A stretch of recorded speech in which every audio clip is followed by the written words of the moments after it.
The golden sunset poured through O'Malley's bar's windows, casting long shadows across the worn wooden floor as Frank Morrison adjusted his neatly pressed navy blue blazer. At precisely 5 p.m., just as he had done every Thursday for the past 15 years, the 90-year-old veteran made his way through the familiar door, the brass bell announcing his arrival with its gentle chime.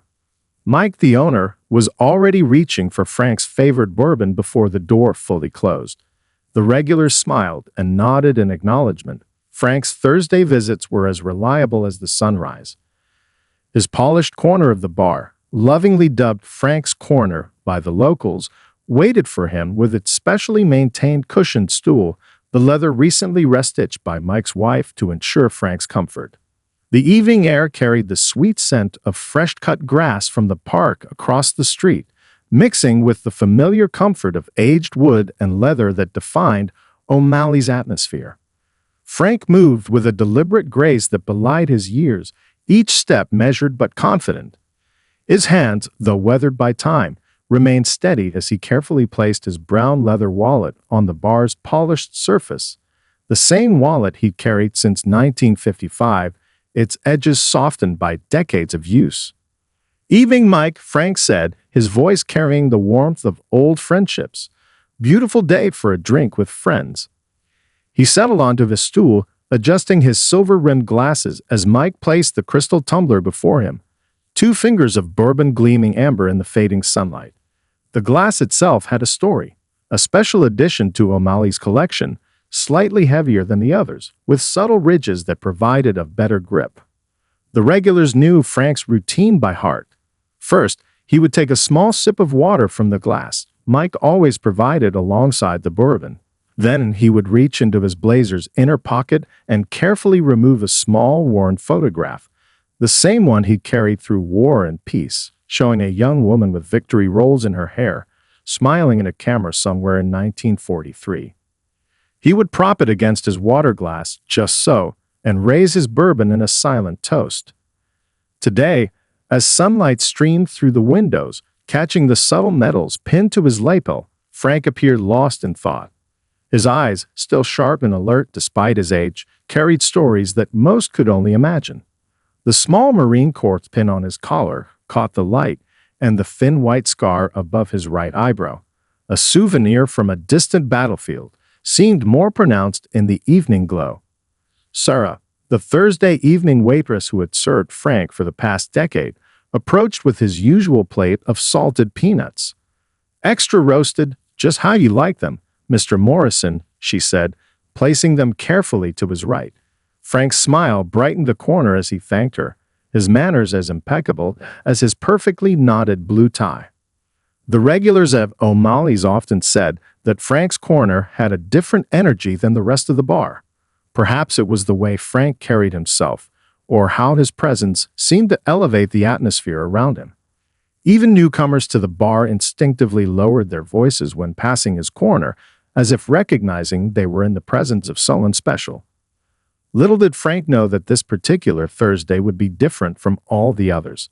As he settled into his familiar routine, the distant rumble of motorcycles began to grow louder, a sound that would mark the beginning of an unexpected chapter in the story of O'Malley's bar. The peaceful Thursday atmosphere at O'Malley's transformed as the distant rumble grew steadily closer, like approaching thunder on a clear day. The ice in Frank's glass trembled ever so slightly, creating ripples in his bourbon as the vibrations reached the building. Through the large front windows, the last rays of sunset caught the chrome of 20 gleaming motorcycles pulling into the parking lot, their engines thrumming in perfect harmony. Mike paused while polishing a glass, his eyes fixed on the entrance. The regulars at O'Malley's shared knowing glances. This wasn't their usual Thursday crowd. Sarah, who had been collecting empty glasses, moved closer to the bar, her tray pressed protectively against her apron. Even old Tom, who hadn't left his booth by the window in 3 hours, sat up straighter. The riders dismounted their machines with practiced ease, their movements synchronized from years of riding together. Their leather vests, adorned with patches and badges that told stories of countless miles and gatherings, creaked softly as they approached the entrance. The lead rider, a tall man whose presence seemed to fill any space he occupied, removed his riding glasses, revealing steel blue eyes that immediately began assessing the room. "Evening, folks," his deep voice carried across the bar as he stepped inside, ducking slightly under the doorframe.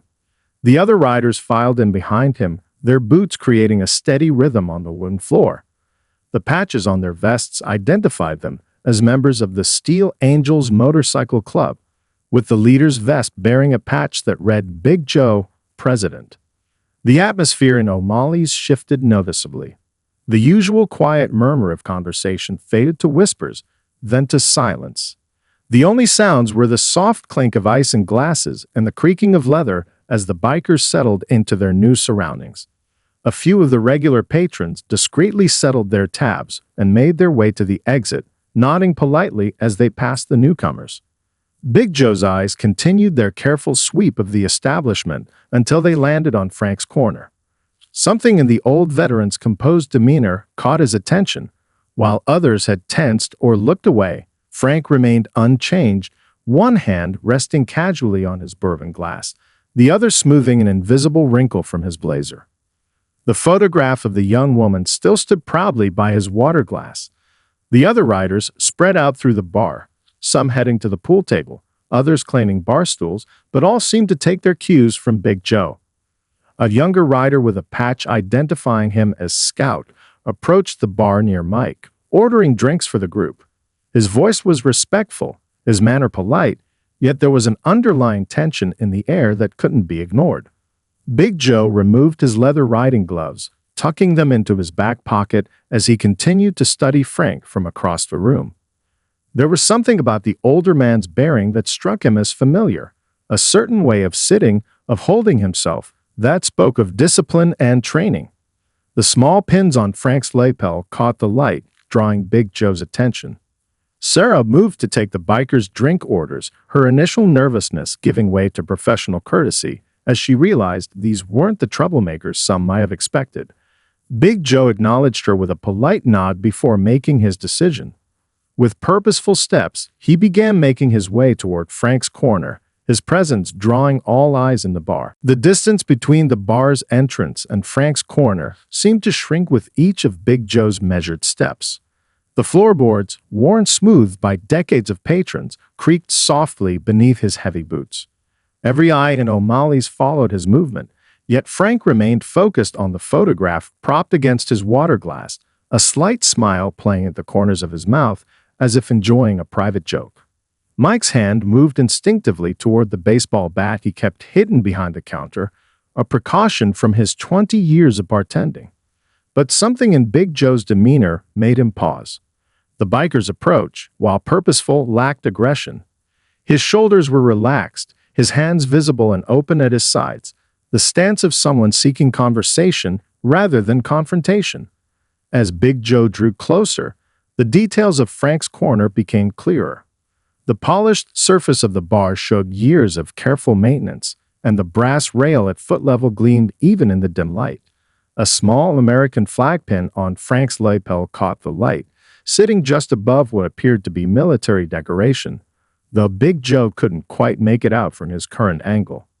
"Mind if I join you?" Big Joe's voice, though deep, carried a note of genuine respect.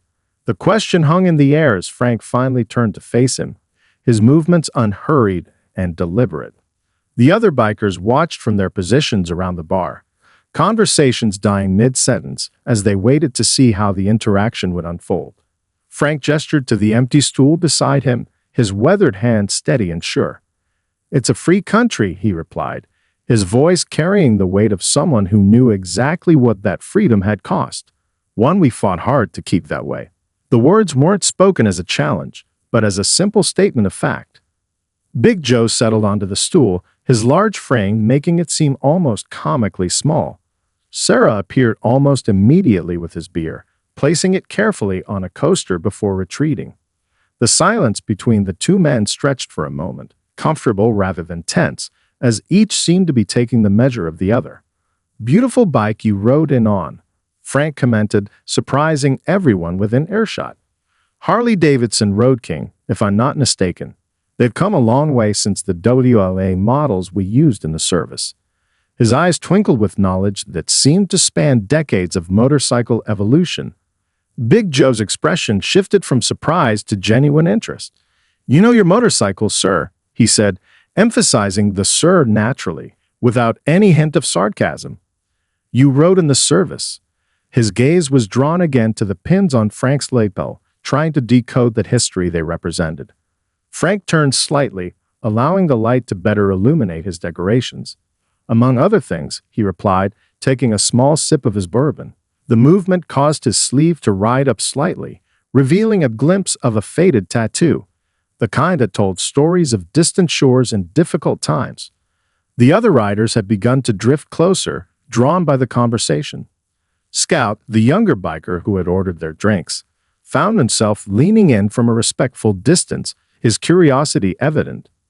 The regular patrons of O'Malley's watched in fascination as the scene unfolded, witnessing the unexpected rapport building between these two seemingly different men. The warm glow of O'Malley's vintage light fixtures cast a gentle spotlight on Frank's lapel as he shifted in his seat, creating a perfect angle for Big Joe to finally read the military decorations that had caught his attention. The 1st Marine Division pin sat proudly alongside a row of ribbons that made the biker's eyes widen with recognition. Below them, a small silver medal gleamed, one that Big Joe had only seen in military museums and history books. "Sir," Big Joe's voice softened with sudden realization, "is that a Pacific Theater medal?"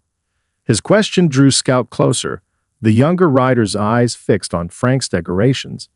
The other bikers, sensing something significant, began to gather around, their earlier boisterous energy replaced by quiet respect. Frank's fingers touched the metal lightly, as if connecting with distant memories. "Guadalcanal," he said simply, the single word carrying the weight of countless untold stories. "Then Palilio." He paused, taking a measured sip of his bourbon. "Though those weren't the hardest battles I faced." The photograph by Frank's water glass caught Scout's attention. He leaned in slightly, careful to maintain a respectful distance. The young woman in the image smiled eternally from beneath her victory rolls, a certain strength visible in her eyes despite the photograph's age. Frank noticed his interest and smiled. "That's Eleanor," he said, his voice warming with the memory. "She waited 3 years for me to come home. Wrote me every week, though the letters couldn't always reach us where we were." His wedding ring caught the light as he adjusted the photograph's position. 67 years together before she left for her final deployment, as she called it. Big Joe removed his leather vest, revealing a USMC tattoo on his forearm. "Force Recon," he said quietly, laying the vest carefully on the bar. "Afghanistan and Iraq. But what you men faced."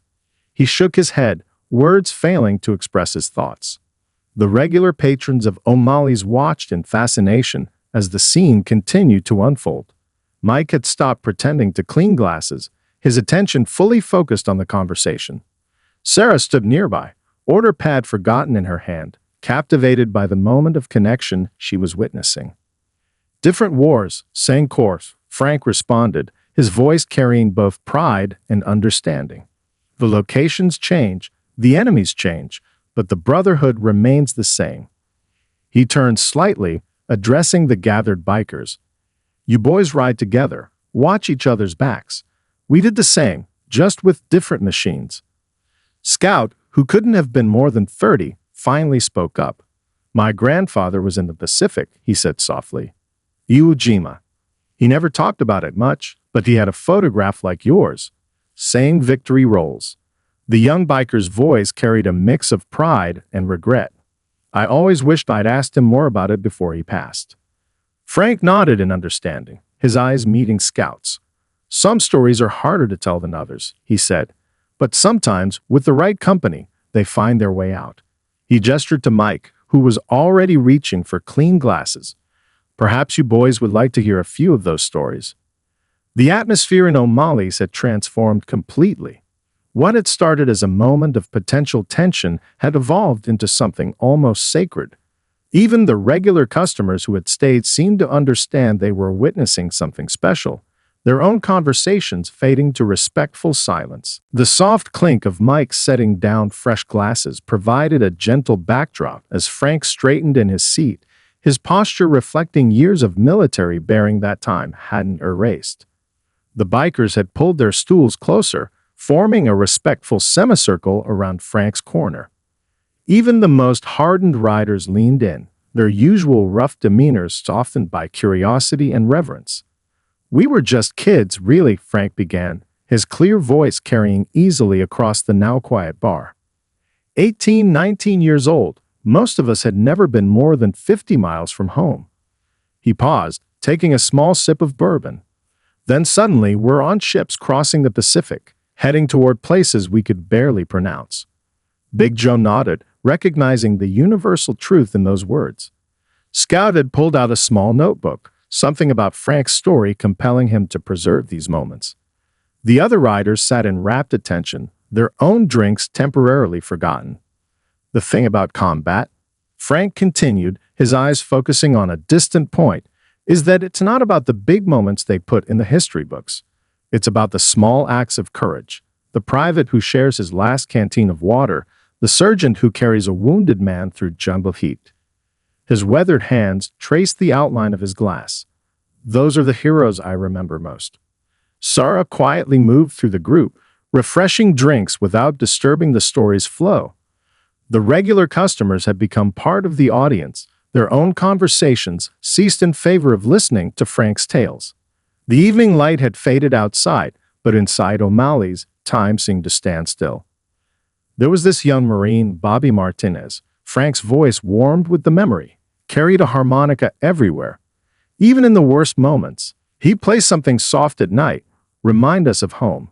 Save more lives with that harmonica than any rifle, keeping our spirits up when things got dark. He touched the Pacific Theater medal gently. Didn't make it home himself, but his music did. His family still has that harmonica. Big Joe removed his riding gloves completely, laying them on the bar. "Different war, same stories," he said softly. "We had a guy, Thompson, carried his daughter's teddy bear through 3 tours. Said it reminded him what we were fighting for." Frank's eyes crinkled with understanding. "The things that keep us human," he nodded. "Like Eleanor's letters. Sometimes we'd go months without mail, then suddenly there'd be a batch. The whole unit would gather around while I read parts of hers aloud. Her descriptions of home, the local news, simple things that reminded us of normal life." Scout, still taking notes, looked up. "How did you maintain hope, sir?" "Through all of it." The question carried the weight of generations trying to understand. Frank's smile carried both warmth and wisdom. "We had each other," he said simply. "And we had promises to keep. To those waiting at home, to those who didn't make it, to ourselves." He gestured to the photograph of Eleanor. "When things were at their worst, I'd remember her words. The stars we see at night are the same ones I'm seeing." Somehow, that made the world feel a little smaller, the distance a little less. The bikers exchanged glances, recognizing in Frank's words echoes of their own experiences, their own promises kept and lost. The evening had transformed into something none of them had expected when they'd first rumbled into O'Malley's parking lot. As the evening deepened, the distinction between old and young began to fade in O'Malley's warm atmosphere. Big Joe shifted in his seat, his own memories surfacing in the wake of Frank's stories. The leather of his vest creaked softly as he reached into an inner pocket, pulling out a worn photograph of his own. A team of Marines in modern combat gear, standing before a helicopter in a desert landscape. "Kandahar Province, 2009, he said, placing the photo carefully beside Eleanor's on the bar. "My unit, the day before we began a 3-month operation." His finger traced the faces in the image. "Different terrain from your Pacific Islands, sir, but that same brotherhood you spoke about. We lived it every day." Frank leaned forward, studying the photograph with genuine interest. His eyes, sharp despite his age, took in the details of the modern military equipment, so different from what he had known, yet he focused most on the faces of the young Marines. "I see the same look in their eyes," he observed. "That mix of determination and hope. Some things never change." Scout, who had been quietly taking notes, suddenly spoke up. "My grandfather's unit in Vietnam," he said, pulling out his phone and showing a carefully preserved digital photo of young men in jungle fatigues. They called themselves the Jungle Ghosts. He said they moved so quietly, the enemy never knew they were there until it was too late. Frank nodded approvingly. "We had similar tactics in the Pacific. The jungle teaches you quickly. Those who learned survived. Those who didn't." He left the thought unfinished, but everyone understood. The weight of unspoken memories hung in the air for a moment before he continued. "But it's the quiet moments I remember most clearly now. The whispered jokes during midnight watch, sharing a warm Coca-Cola that somehow made it to our position, reading letters from home by moonlight." Mike, who had been listening intently while serving drinks, shared his own connection. "My father was Korea 52. Never talked much about the fighting, but he'd spend hours telling stories about the men he served with. Had a Christmas card reunion with them every year until the day he passed." The other bikers had drawn their chairs even closer, forming an intimate circle around Frank's corner. The regular patrons of O'Malley's watched with respect, understanding they were witnessing something special, a bridging of generations, a sharing of experiences that rarely happened so openly. "That's the thing about service," Big Joe reflected, his deep voice carrying a note of understanding.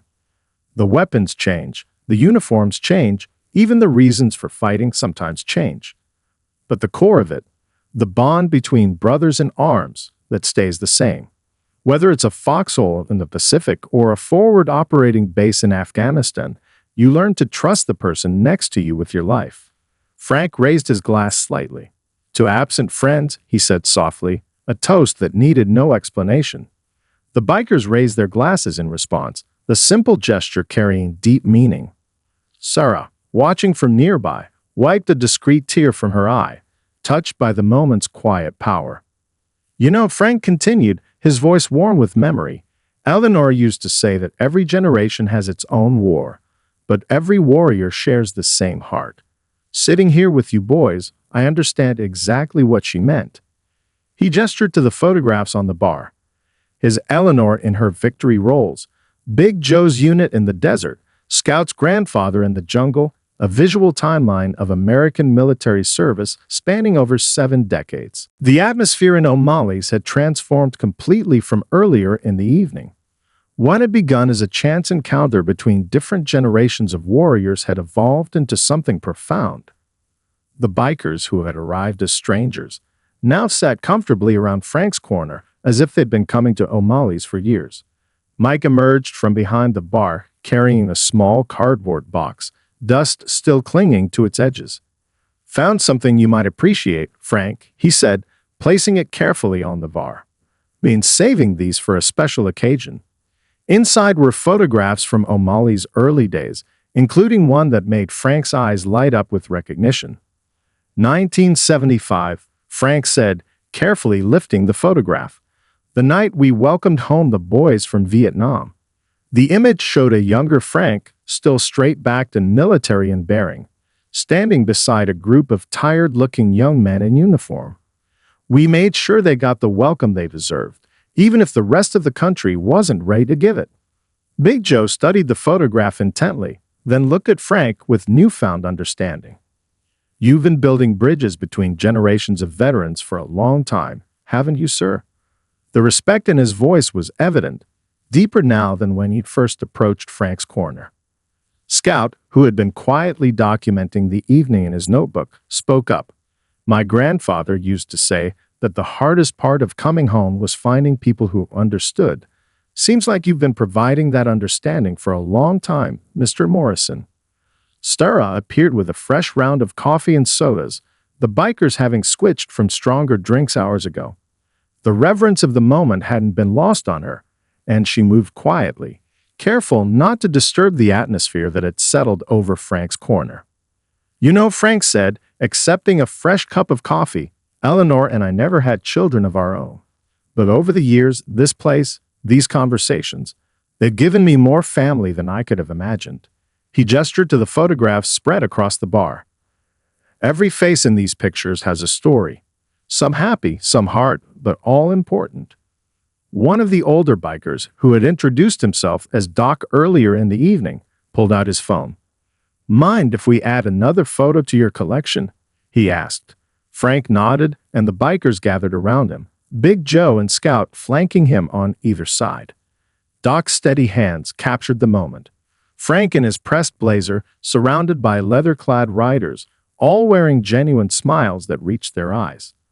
"Send that one to me," Mike called from behind the bar. "It's going up on the wall." He gestured to a space near the entrance where photos of O'Malley's most memorable moments hung, telling the bar's history through frozen moments in time. The evening had grown late, but none of the bikers showed any sign of wanting to leave. They had settled into a comfortable rhythm of storytelling and listening, each share met with understanding nods and respectful attention.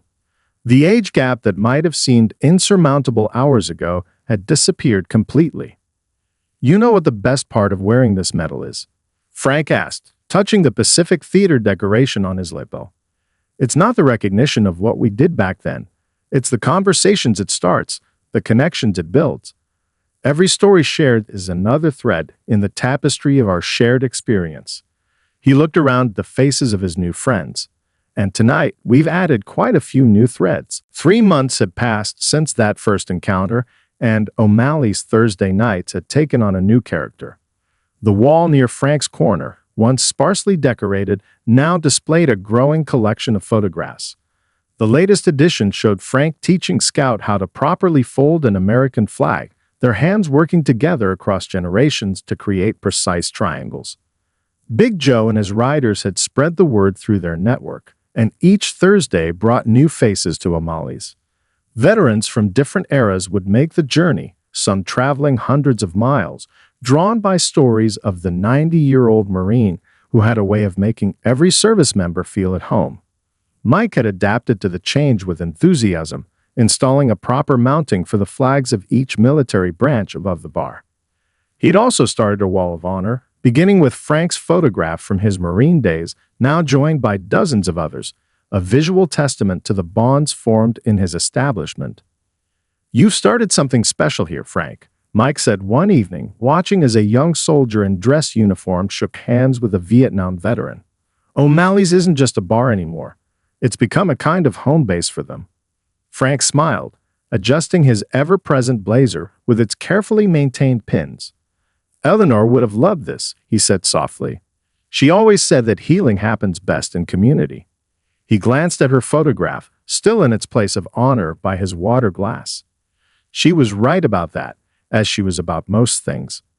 The Steel Angels had made O'Malley's a regular stop on their rides, coordinating their routes to ensure they passed through town at least once a month. Big Joe had taken to calling ahead, allowing Mike to prepare Frank's corner for the number of visitors expected. Scout, who lived closer, stopped by most Thursdays, his notebook gradually filling with stories and wisdom from veterans of different eras. Sarah had adapted her schedule to always work Thursdays, understanding that these evenings were about more than just serving drinks. She'd become an expert at reading the room, knowing when to offer a fresh round, and when to step back and let conversations flow uninterrupted. The regulars had embraced the change, proud to be part of something meaningful. Old Tom, who rarely left his booth by the window, had shared his own service story for the first time in decades. The Thursday gatherings had given him, and many others, a space where their experiences were understood and valued. "You know what makes these nights special?" Frank asked, addressing a group of newly arrived veterans. "It's not just about sharing war stories. It's about understanding that no matter when or where we served, we're all part of the same continuing story. Every generation faces its own challenges, but the core of service, the dedication, the sacrifice, the brotherhood, that remains constant." As if to punctuate his words, the rumble of motorcycles announced the arrival of Big Joe and his riders. They entered O'Malley's with the same presence as that first night, but now they were greeted with warm welcomes and familiar nods. The leather-clad riders moved naturally toward Frank's corner, their boots marking a path that had become familiar over the months. "Welcome home, boys," Frank said, raising his bourbon in greeting. The simple phrase carried weight, acknowledging not just their arrival at O'Malley's, but their place in the broader brotherhood they had found there. The evening stretched ahead, full of possibilities for new connections, shared stories, and the continuing legacy of understanding that had begun with an unexpected encounter at Frank's corner.